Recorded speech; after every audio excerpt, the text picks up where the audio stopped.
बिस्मिल्लाहिर्रहमानिर्रहीम। अस्सलाम वालेकुम रहमतुल्लाहि वबरकातुहू। बद ज़ुबान बीवी की ज़ुबान को बंद करने का बहुत ही आसान अमल है कि देखें कि शरीयत की मुखालफत में हम कोई अमल ना बताते हैं, ना कोई अमल करना चाहिए।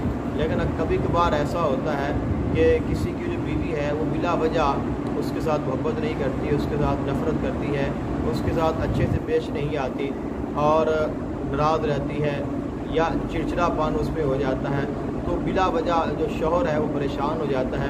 उसकी बातें सुन सुनकर, उसकी चीज़ें देख देख कर, उसकी हरकतें देख देख कर, और वो उसकी बात सुनती नहीं, उसकी मानती नहीं।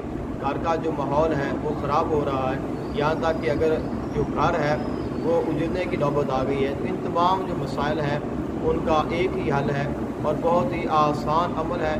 ये आप एक मरतबा आपने ये अमल करना है और इंशाअल्लाह ये सारी ज़िंदगी जो है ये आपके लिए कारआमद होगा।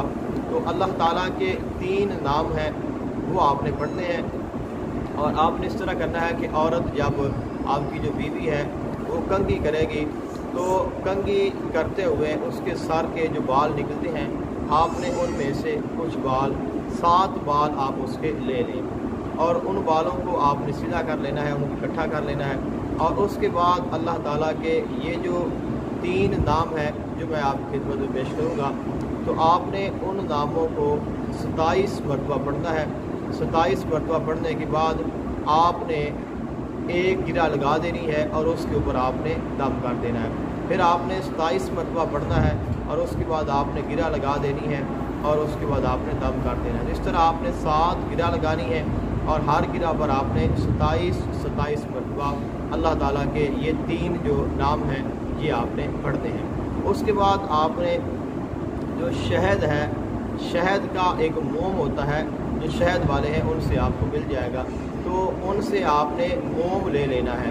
शहद वाले से आपने मोम ले लेना है और आपने उस मोम में ये जो बाल हैं इनको आपने इकट्ठे करना है और आपने उस मोम में इनको डाल देना है, बंद कर देना है। और उसके बाद वो जो मोम है वो आपने बहते पानी में, दरिया में या नहर में बहा दें या वहाँ पे जाकर आप इसको दफन कर दें कि पानी में आपने इसको डाल देना है। तो इंशाल्लाह इसके साथ उसकी जो ज़ुबान है वो हमेशा हमेशा के लिए बंद हो जाएगी, यानी ये नहीं कि वो बोलना ख़त्म हो जाएगी या वो बोल नहीं सकेगी।